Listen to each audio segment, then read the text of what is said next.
Welcome to the deep dive. Today, we are wading into a truly frustrating topic, the astonishingly high failure rate of modern automation projects. And we're talking about the whole spectrum here. Everything. Robotic process automation, or RPA, sophisticated AI initiatives, and even things that should be straightforward, like infrastructure as code. Right. For years, automation's been sold as this silver bullet for efficiency.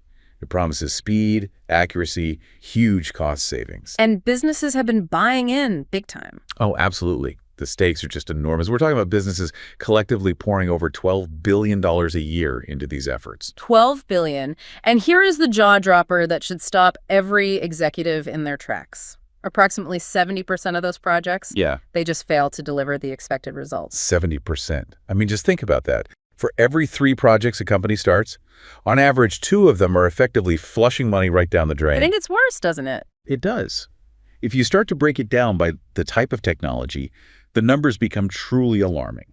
For, complex IT automation or those big cutting-edge AI projects. The ones that get all the press. Exactly.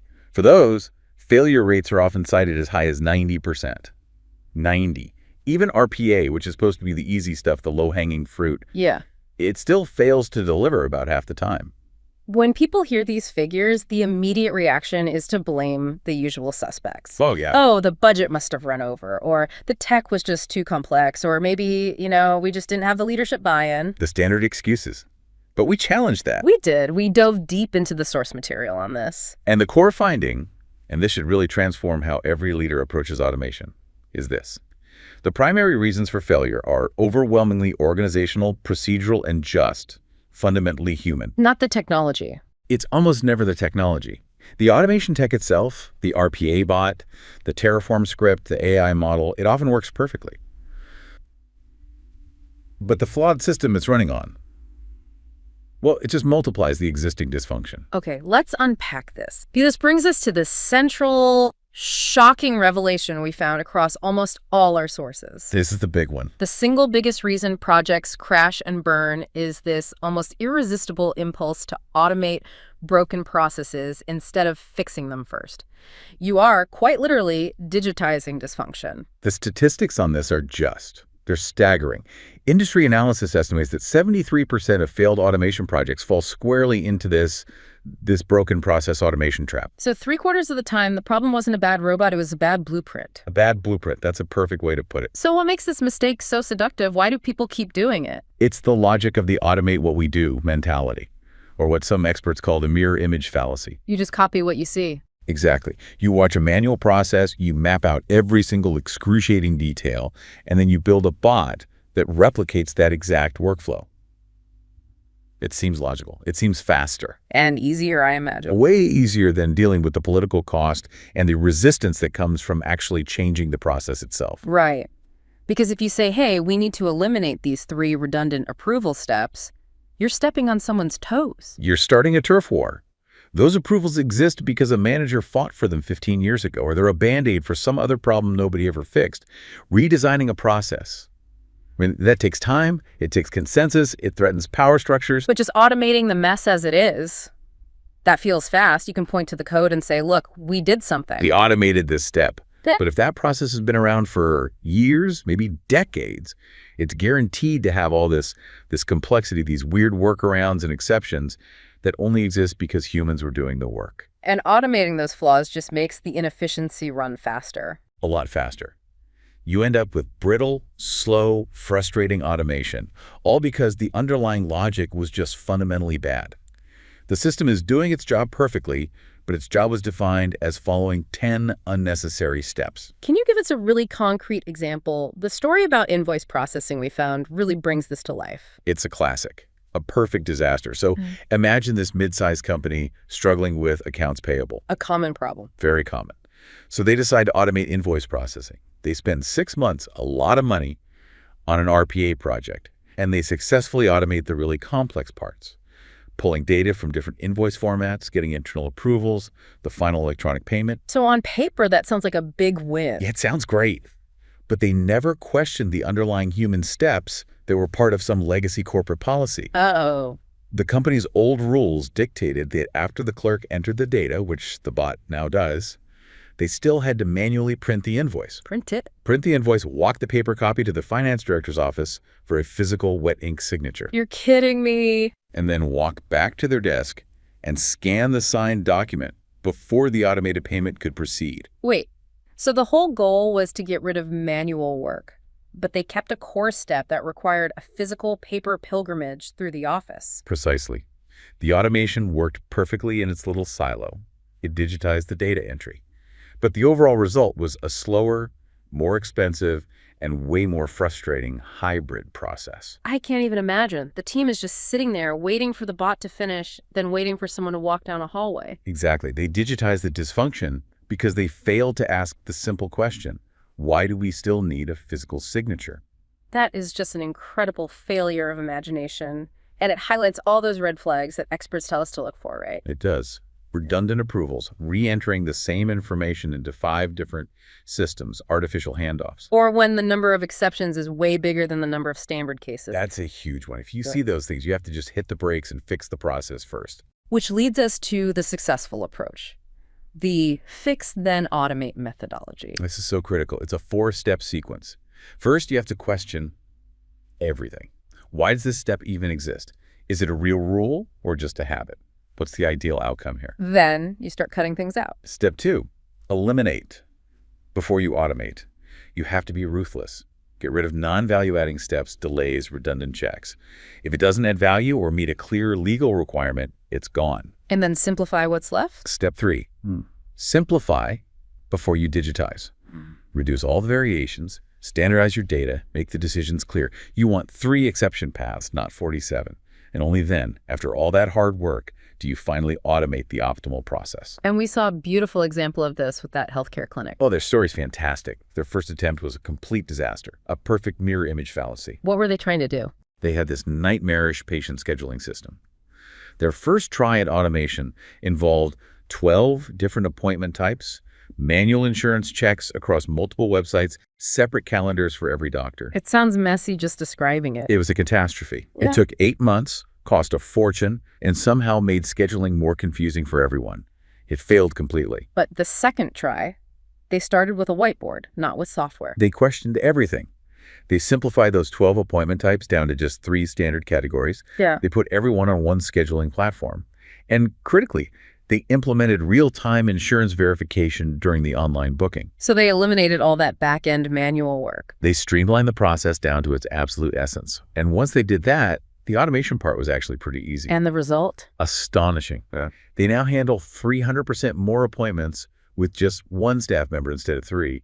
And they did it in 6 weeks. 6 weeks versus the 8-month failure. The difference wasn't the robot. It was the process design.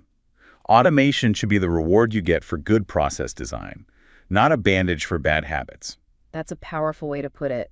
Speaking of bad habits, let's move beyond just the process and talk about the fatal strategic mistakes companies make. Right, because if process dysfunction is the engine of failure, strategic misalignment is the faulty chassis holding it all together. And there are 3 common ones we saw. Let's start with the most tempting one, picking the tool first. The technology-first approach. This happens all the time. A company sees a slick demo for a hot RPA tool at a conference, or they decide they must use AI for something. The shiny object syndrome. That's it. And then they spend months trying to force their messy, real-world business processes to fit into the box that the tool provides. Which is completely backwards. It's the inverse of the success story we just heard. You're letting the vendor's sales pitch dictate your inefficient outcome. If you buy a hammer, every problem looks like a nail, even when you really need a screwdriver. Okay, mistake number 2 is about complexity. The perfection paralysis problem. This is a deep, deep trap. It's when the team tries to automate every single possible exception. We talked about that onboarding process with 47 different exception paths. Right, different states, different rules. And they try to code for all of them. What happens is they burn through the entire budget and timeline just trying to handle edge cases that happen maybe 1% of the time. They never even get the standard process working. The real problem was the complexity itself, which should have been simplified first. Of course.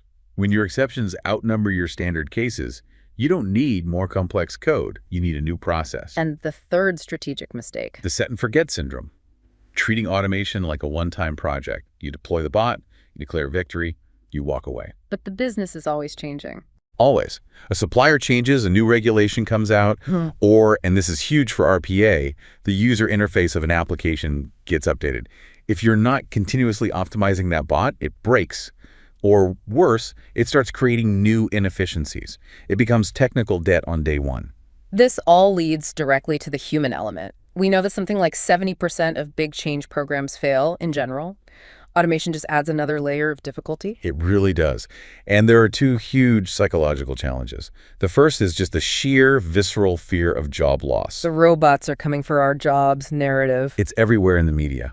And that fear is real. We saw data from PwC that said around 20% of companies just decided to forget RPA initiatives entirely. They just didn't want to deal with the internal fallout. Exactly, to avoid the PR nightmare or the hit to morale. So how do successful companies get around that? They have to get out ahead of it with clear communication. The message has to be about augmentation, not replacement. The bots are here to take away the boring, repetitive, error-prone work so you can focus on more strategic, creative, human things. The bots facilitate routines. They don't destroy roles. They elevate them. And the second psychological hurdle often comes from an unexpected place. It does. It often comes from the IT department. Really? Why them? There's often this internal resistance from IT. They sometimes see RPA as immature and sloppy technology, like glorified desktop macros. Or they see it as gray IT that's trying to bypass all their security and governance rules. Which, to be fair, is a valid concern for them. It's a very valid concern, which means the counterargument has to be robust. Yeah. You have to show them that mature RPA is about complex ecosystems, deep security integrations, proper governance. It's a serious enterprise initiative, not just someone recording their clicks. Beyond fear, there's the huge issue of unrealistic expectations. Oh, this is a big one. Solution providers sometimes, they get a little optimistic. They suggest everything can be done super quickly and cheaply. And that runs headfirst into the financial reality. It does, because the big direct cost savings often depend entirely on a company's willingness to actually lay people off. If you decide not to do that, you have to remember that you're adding new cost licenses, maintenance infrastructure for the bots.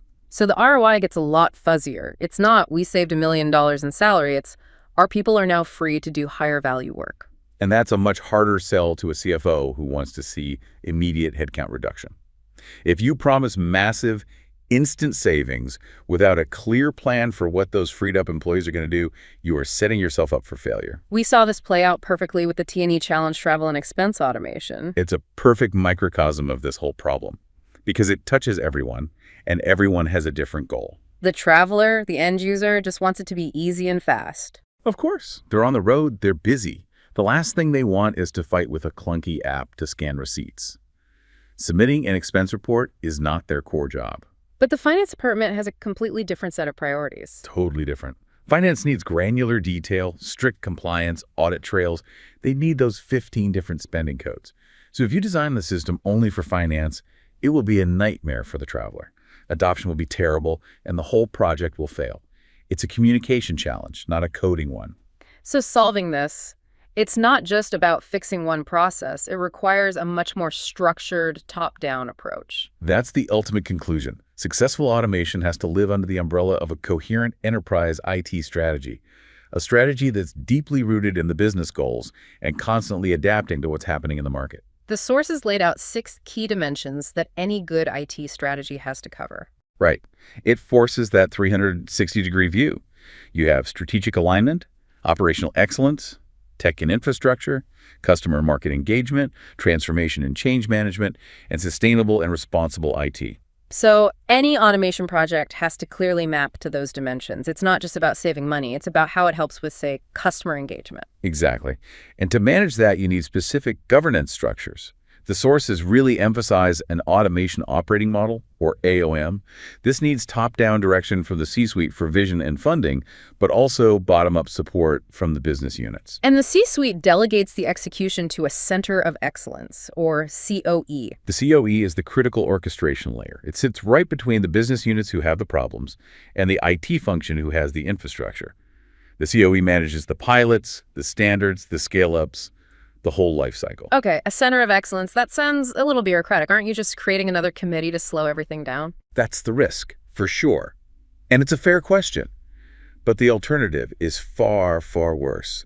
The COE is what stops the rise of gray IT. Gray IT. That sounds like what happened in the early days of the cloud. It's an excellent comparison. Back then, every department would go out and sign up for its own cloud service. You had no security standards, no interoperability, just chaos. And decentralized automation is the same.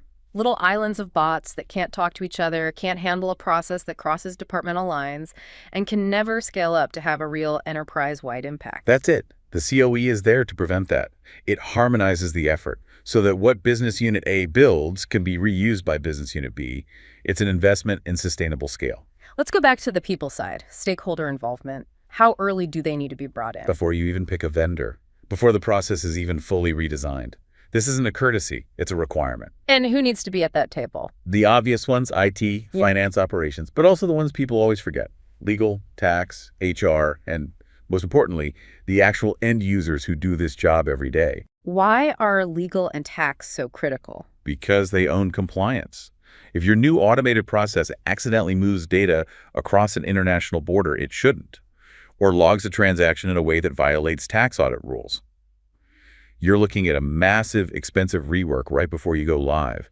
You have to know the compliance rules for the new process up front. And what about leadership's role? It's more than just signing the check. Oh, much more.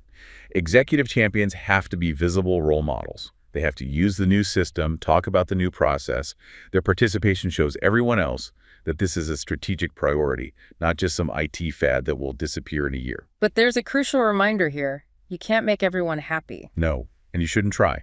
Seeking universal satisfaction is a recipe for paralysis. Success is about managing the change, not eliminating all resistance. It's about clear communication, mandatory training, and getting the majority on board. And one final point on coordination. IT has to be involved from day one. Absolutely non-negotiable, especially with RPA. IT provides the infrastructure the bots run on, and eventually IT becomes the owner of the bot. They're responsible for its security, its maintenance. Because a simple IT patch could break everything. Right. It could ruin the entire business case overnight. Imagine SAP gets a security patch that moves a button on the screen by 2 pixels. The bot breaks. Instantly, the whole process stops. If IT isn't involved early and continuously, you can't anticipate and manage those dependencies. It's that simple. Okay, to give our listener a full picture, let's run through the detailed typology of challenges that consultants see. We've covered process, but let's hit the big technical and resource-related ones. Let's do it. On the technical side, beyond just picking the right software, the single biggest issue is the constant need to adjust the code because the systems it talks to are always changing. So the stability of your automation is basically hostage to the IT department's release schedule. It is. The bot's stability depends entirely on the stability of the system landscape. And that goes for external systems too. A bot scraping a supplier's website breaks the second they update their HTML. That kind of constant maintenance can destroy your ROI. So unpredictable external instability. What else is on the technical checklist? Systematic error handling is huge. Bots will fail. They'll hit an unexpected pop-up. You need an automated way to handle that and restart the process without a human having to step in. Otherwise, you're just trading one manual job for another. And access control. I imagine that's a headache. It's a major challenge.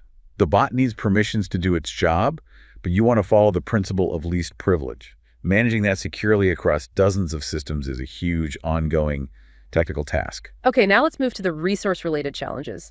This feels like the human side of technical debt. That's a great way to put it. The main challenge is building your own internal expertise. Too many companies rely on expensive consultants for their first few bots. And then they're stuck. They're stuck. They're completely dependent. The consultants leave, and nobody internally knows how to maintain, manage, or build new automations.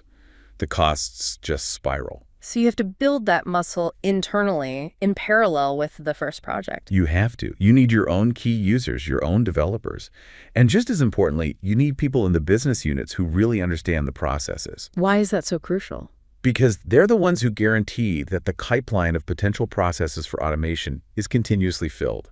If that pipeline of good ideas dries up, the whole program just stalls. The COE ends up just maintaining a few old bots instead of driving real transformation. We've spent a lot of time on process automation. Now we need to get into the really deep technical weeds of infrastructure as code and configuration as code. IAC and CAC. Right. This is where automation moves from managing business tasks to managing the digital foundations of the entire company. And this is where we hear the most direct and visceral frustration from the DevOps teams. The tools Ansible, Terraform, Kubernetes, they're revolutionary, but they come with their own set of deep-seated problems. They do. And let's start with the language itself, specifically YAML. We saw some, let's just say, strong opinions about YAML. Write-only programming was a phrase that came up. It comes up a lot. It looks clean and simple, but it is notoriously unforgiving. The real nightmare begins when you have to embed a scripting language like Jinja 2 inside your YAML file to do any kind of complex logic. Can you explain why that's so hard? Well, YAML has its own really strict rules about quoting strings. Jinja 2, meanwhile, has its own syntax with double curly braces. Trying to get those two systems to play nicely, to pass the right characters through without one of them misinterpreting it, you end up in this hellscape of backslashes and quotes and just praying it works. So you can write it once, but good luck debugging it 6 months later. Exactly. The cognitive load on the developer is huge, which leads directly to bugs, delays, and project failure. And beyond the language, there are bigger technical issues. Let's start with the existential threat to IAC state management and drift. So tools like Terraform are stateful. They keep a critical file that's supposed to be the single source of truth about what your infrastructure looks like. But it often isn't the truth, right? It often isn't. Yeah. If a deployment fails halfway through, your real infrastructure no longer matches the state file. And even if it succeeds, over time, you get configuration drift. A sysadmin makes a quick manual change in production to fix an outage. And boom, the state file is wrong. It's out of date. And merging that drift back into the code, it's a drama. The tool doesn't know how to handle it safely. Often the only option is to just tear down the resource and rebuild it from the code, which you can't do if it's, say, your main production database. This sounds exponentially worse in a big company. It is. That's the cross-system complexity problem. Project A defines the database. Project B defines the app that uses it.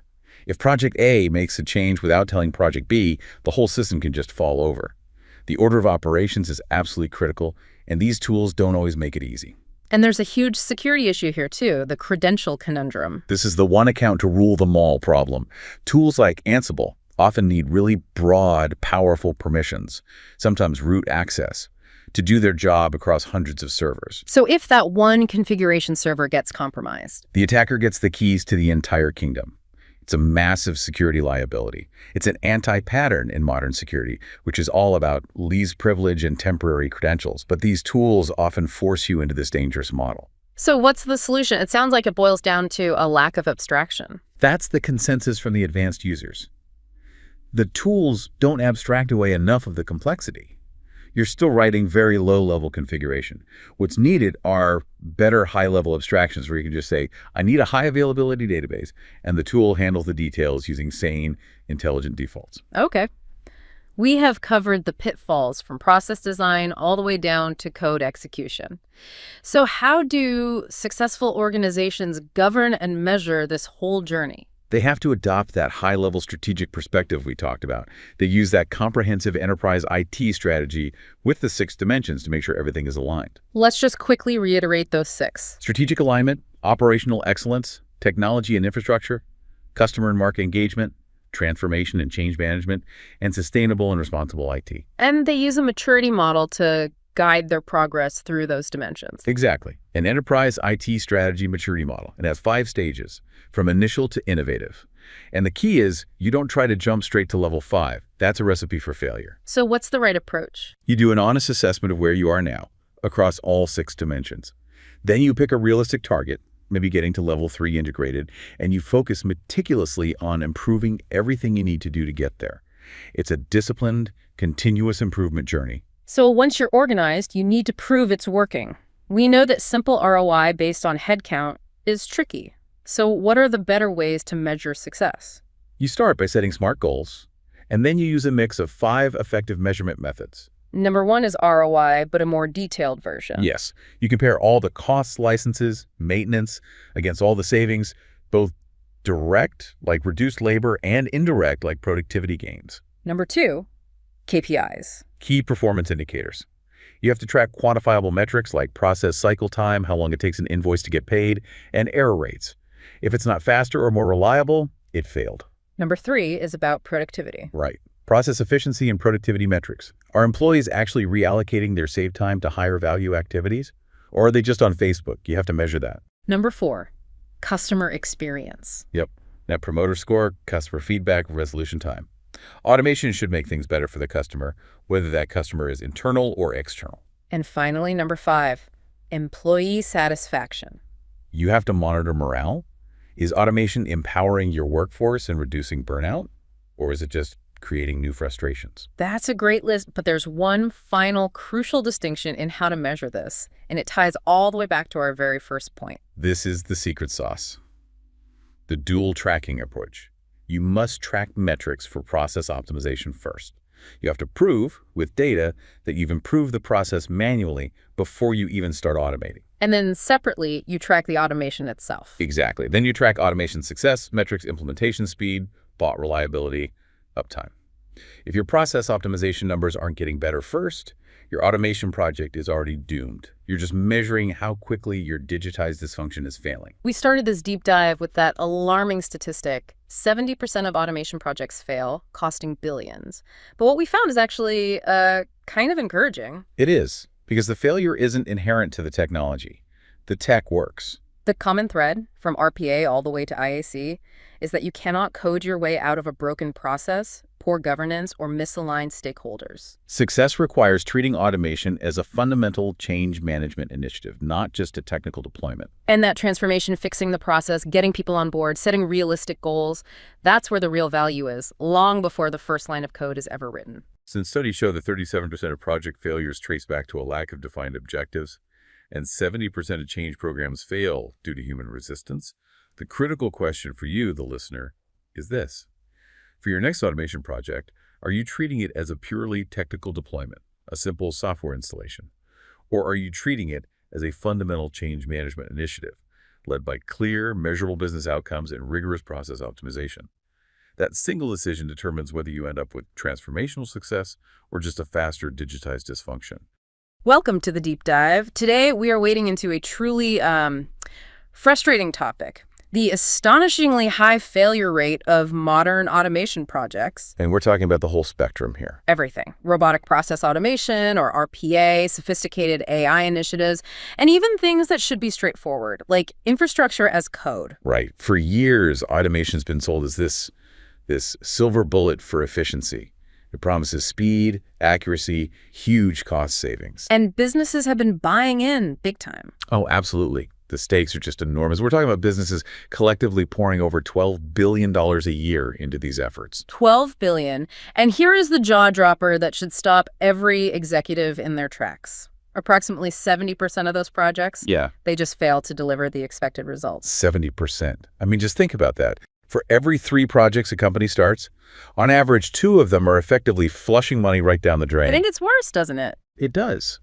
If you start to break it down by the type of technology, the numbers become truly alarming.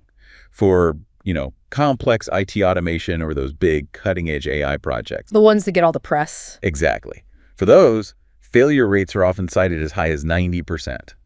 90. Even RPA, which is supposed to be the easy stuff, the low-hanging fruit. Yeah. It still fails to deliver about half the time. When people hear these figures, the immediate reaction is to blame the usual suspects. Oh, yeah. Oh, the budget must have run over, or the tech was just too complex, or maybe, we just didn't have the leadership buy-in. The standard excuses. But we challenged that. We did. We dove deep into the source material on this. And the core finding, and this should really transform how every leader approaches automation, is this. The primary reasons for failure are overwhelmingly organizational, procedural, and just fundamentally human. Not the technology. It's almost never the technology. The automation tech itself, the RPA bot, the Terraform script, the AI model, it often works perfectly.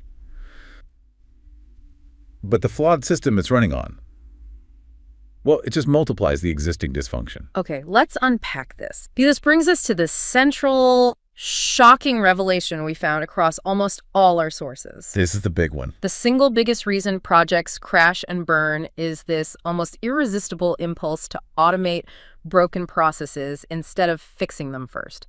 You are, quite literally, digitizing dysfunction. The statistics on this are they're staggering. Industry analysis estimates that 73% of failed automation projects fall squarely into this this broken process automation trap. So 3/4 of the time, the problem wasn't a bad robot, it was a bad blueprint. A bad blueprint. That's a perfect way to put it. So what makes this mistake so seductive? Why do people keep doing it? It's the logic of the automate what we do mentality, or what some experts call the mirror image fallacy.